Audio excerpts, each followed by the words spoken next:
ಸಂಕಷ್ಟ ಚತುರ್ಥಿ ಎಂಬುದು ಪ್ರತಿ ತಿಂಗಳು ಕುರುಕ್ಷೇತ್ರದ ಚತುರ್ಥಿ ತಿಥಿಯಲ್ಲಿ ಆಚರಿಸುವ ವಿದ್ಯಮಾನವಾಗಿದೆ. ಈ ದಿನ ಭಗವಾನ್ ಗಣೇಶನ ಪೂಜೆ ಮತ್ತು ವ್ರತ ಆಚರಿಸಲಾಗುತ್ತದೆ. ಸಂಕಷ್ಟ ಎಂದರೆ ಸಂಕಟ, ಕುಶಲತೆಗಳಲ್ಲಿ ನಿವಾರಣೆಯಾಗುವ ಸಾಧ್ಯತೆ ಇದೆ ಎಂದು ಅರ್ಥ. ಹೀಗಾಗಿ ಗಣೇಶ ಭಗವಾನ್ ಆಶೀರ್ವಾದದಿಂದ ಜೀವನ ಮಾರ್ಗದಲ್ಲಿ ಬಾಧೆ ಅಡೆತಡೆಗಳನ್ನು ದೂರ ಮಾಡಲು ಈ ವ್ರತವನ್ನು ಆಚರಿಸಲಾಗುತ್ತದೆ. ಇನ್ನು ಈ ಸಲ ಬರುವ ಗಣೇಶ ಚತುರ್ಥಿಯು ತುಂಬ ವಿಶೇಷಕರವಾಗಿದೆ. ಇದು ವಿಶೇಷವಾಗಿ ಗಣೇಶನ ದ್ವಿಜಯಪ್ರಿಯ ರೂಪದ ಪೂಜೆ ಎಂದು ಪಂಚಾಂಗಗಳು ಹೇಳುತ್ತವೆ. ವಿದ್ಯೆ, ಜ್ಞಾನ ಮತ್ತು ವಿಚಾರಶಕ್ತಿ, ಆತ್ಮಶಕ್ತಿ ಹೆಚ್ಚಿಸಲು ಸಹಾಯಕವಾಗಿದೆ. ಇನ್ನು ದ್ವಿಜಯಪ್ರಿಯ ಗಣೇಶ ಚತುರ್ಥಿಯನ್ನು ಆಚರಿಸುವುದು ಹೇಗೆ, ಪೂಜೆಯ ಆಚರಣೆಗಳು ಹೇಗೆ, ಆಧ್ಯಾತ್ಮಿಕ ಮತ್ತು ಧಾರ್ಮಿಕ ಮಹತ್ವಗಳೇನು, ಎಲ್ಲ ವಿಶೇಷತೆಗಳನ್ನು ಇವತ್ತಿನ ವಿಡಿಯೋಗಳ ಮೂಲಕ ತಿಳಿಯೋಣ ಬನ್ನಿ. ಇನ್ನು ಯಾರಾದರೂ ನಮ್ಮ ಚಾನಲನ್ನು ಸಬ್ಸ್ಕ್ರೈಬ್ ಮಾಡ್ಕೊಳ್ಳಿಲ್ಲ ಅಂದರೆ ದಯವಿಟ್ಟು ಸಬ್ಸ್ಕ್ರೈಬ್ ಮಾಡ್ಕೊಳ್ಳಿ. ಹಾಗೆಯೇ ಈ ವಿಡಿಯೋ ಏನಾದರೂ ಇಷ್ಟವಾದಲ್ಲಿ ಲೈಕ್ ಮಾಡಿ, ಶೇರ್ ಮಾಡಿ ಹಾಗೂ ನಿಮ್ಮ ಅನಿಸಿಕೆ ಅಭಿಪ್ರಾಯವನ್ನು ಕಮೆಂಟ್ ಮಾಡುವುದರ ಮೂಲಕ ತಿಳಿಸಿ. ಮತ್ತೆ ಯಾಕೆ ತಡ ಮಾಡೋದು, ವಿಡಿಯೋನ ಶುರು ಮಾಡೋಣ ಬನ್ನಿ.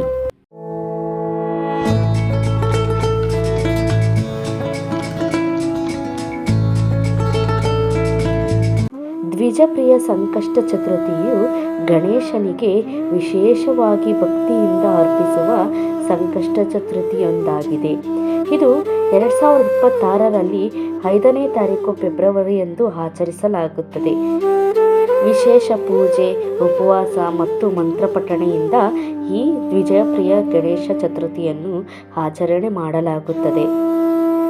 ದ್ವಿಜಪ್ರಿಯ ಎಂದರೆ ದ್ವಿಜರಿಗೆ ಪ್ರಿಯವಾದಲ್ಲಿ. ದ್ವಿಜ ಸ್ಥಾನ, ಅಧ್ಯಯನ, ಆಧ್ಯಾತ್ಮಕ್ಕೆ, ಜೀವನಕ್ಕೆ ಸಂಬಂಧಿಸಿದ ಅವುಗಳನ್ನು ಸೂಚಿಸುತ್ತವೆ.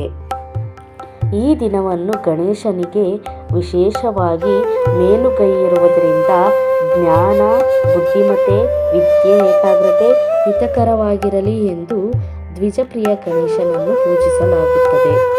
ದ್ವಿಜಪ್ರಿಯ ಸಂಕಷ್ಟ ಚತುರ್ಥಿಯ ಪೂಜಾ ಸಮಯವು ಹೀಗಿರುತ್ತದೆ. ಪೂಜೆ ಸಂಜೆ ಅಥವಾ ರಾತ್ರಿ ಮಾಡಬಹುದು.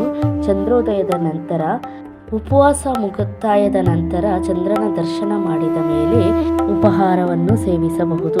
ಇನ್ನು ಪೂಜಾ ವಿಧಿವಿಧಾನಗಳು ನೋಡುವುದಾದರೆ, ಬೆಳಗ್ಗೆ ಬೇಗ ಎದ್ದು ಸ್ನಾನ ಮಾಡಿ ಸ್ವಚ್ಛ ವಸ್ತ್ರ ಧರಿಸಿ ಮನಸ್ಸಿನಲ್ಲಿ ಸಂಕಷ್ಟ ಚತುರ್ಥಿ ವ್ರತ ಸಂಕಲ್ಪ ಮಾಡಿ ದಿನವಿಡೀ ಉಪವಾಸ ಮಾಡುವುದು. ಬೇಕು ಎಂದರೆ ಫಲಹಾರ ಮಾತ್ರವನ್ನು ಸೇವಿಸಬಹುದು. ಇನ್ನು ಸಂಜೆ ಪೂರ್ವ ಸಿದ್ಧತೆ ಮಾಡಿಕೊಳ್ಳಬೇಕು.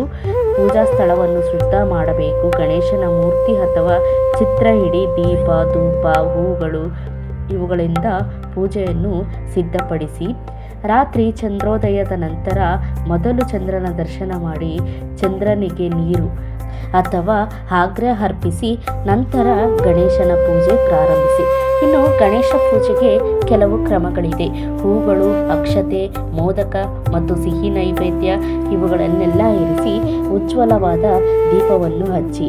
ಇನ್ನು ಮಂತ್ರ ಜಪನೆ ಹೀಗಿದೆ: ಓಂ ಗಣಪತಿಯೇ ನಮಃ 21 ಬಾರಿ, ಇಲ್ಲ ಅಂದರೆ 108 ಬಾರಿ ಸಾಧ್ಯವಾದರೆ ಜಪಿಸಿ. 21 ಬಾರಿ ಓಂ ಗಂ ಗಣಪತಿಯೇ ನಮಃ ಇದನ್ನಾದರೂ ಪ್ರಾರ್ಥನೆ ಮಾಡಿದರೆ ಇಷ್ಟಾರ್ಥಗಳು ನೆರವೇರುತ್ತದೆ ಎಂದಲೇ ಅರ್ಥ.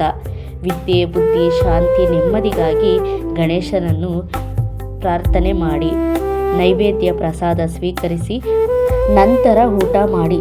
ದ್ವಿಜಯಪ್ರಿಯ ಚತುರ್ಥಿಯ ವಿಶೇಷ ಫಲಗಳು ಏನೆಂದರೆ ವಿದ್ಯೆ, ಜ್ಞಾನ, ಏಕಾಗ್ರತೆ ಹೆಚ್ಚಳವಾಗುತ್ತದೆ. ಇನ್ನು ಸಂಕಷ್ಟ ಚತುರ್ಥಿಯ ಮಹತ್ವ ನೋಡುವುದಾದರೆ, ಇದು ಪ್ರತಿ ಮಾಸವೂ ಬರುತ್ತದೆ. ಇದು ಗಣೇಶನಿಗೆ ಸಂಕಷ್ಟ ನಿವಾರಣೆಗೆ ಅರ್ಪಿಸಿ ಉಪವಾಸ ಮಾಡುವ ದಿನವಾಗಿದೆ. ಭಕ್ತರು ಮಂತ್ರಗಳು, ಆರತಿ, ಪುಷ್ಪ, ನೈವೇದ್ಯ ಮತ್ತು ತೇಜೋವಧವಾದ ಪೂಜೆಯನ್ನು ಮಾಡಿ ಶ್ರೀಕೃಷ್ಣನ ಆಶೀರ್ವಾದವನ್ನು ಪಡೆಯುವಂಥ ದಿನ ಇದಾಗಿದೆ.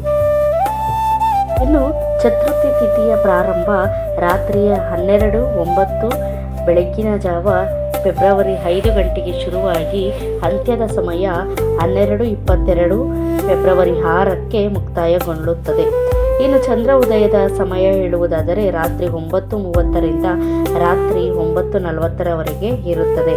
ವ್ರತವನ್ನು ಚಂದ್ರನ ದರ್ಶನ ಮಾಡಿದ ನಂತರ ಮುರಿಯುವುದು ಪಾರಂಪರಿಕವಾಗಿದೆ. ನಾಳೆ ಬರುವ ಗುರುವಾರದ ದ್ವಿಜಪ್ರಿಯ ಗಣೇಶನನ್ನು ಹೀಗೆ ಮನಸ್ಸಿನಿಂದ ಭಕ್ತಿಯಿಂದ ಪೂಜೆ ಮಾಡಿ ಇಷ್ಟಾರ್ಥಗಳನ್ನು ನೆರವೇರಿಸಿಕೊಳ್ಳಿ ಅಂತ ಹೇಳುತ್ತಾ ಇದಾಗಿತ್ತು ಇವತ್ತಿನ ವಿಡಿಯೋ. ಈ ವಿಡಿಯೋ ಇಷ್ಟವಾದರೆ ಲೈಕ್ ಮಾಡಿ ಹಾಗೂ ನಿಮ್ಮ ಅನಿಸಿಕೆ ಅಭಿಪ್ರಾಯವನ್ನು ಕಮೆಂಟ್ ಮಾಡುವುದರ ಮೂಲಕ ತಿಳಿಸಿ. ಧನ್ಯವಾದಗಳು. ಎಲ್ಲರಿಗೂ ಶುಭ ದಿನ.